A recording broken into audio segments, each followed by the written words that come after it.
كاتب پیغمبر یونس عليه السلام بەجێی هێشتن هەڕەشەی عەزابی خوای لێدان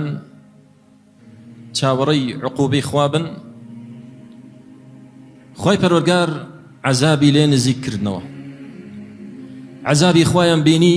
یا نیشانەی عەزابیان بینی زانیان ترسێکی گەورە چۆ دڵیانەوە پەشیمان بوونەوە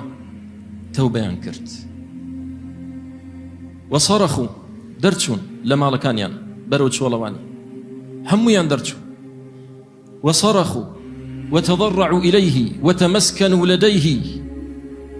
وبكى الرجال والنساء والبنون والبنات والأمهات هەموویان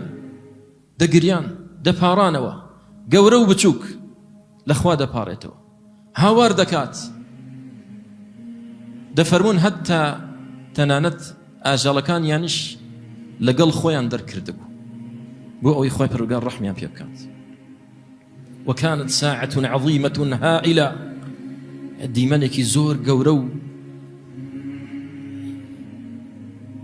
دەفەرمێت کە خۆی پەروەردگار مفسرین دەفەرمون کە خۆی پەروەردگار زانی تەوبەکەیان تەوبەیەکی صادقە تەوبەیەکی ڕاستە بەحەول و قووەت و ڕەئفەت و ڕەحمەتی خۆی عەزابی لێ دوورخستنەوە چەند پێویستمان بە تەوبەیەکی ئاو هەیە هەموومان لە یەک شوێندا لە یەک کاتدا بگەڕێنەوە بۆ لای خۆی پەروەردگار و لەخوا بپاڕێنەوە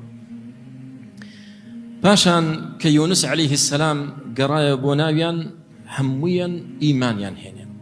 هەموویان ئیمانیان پێهێنا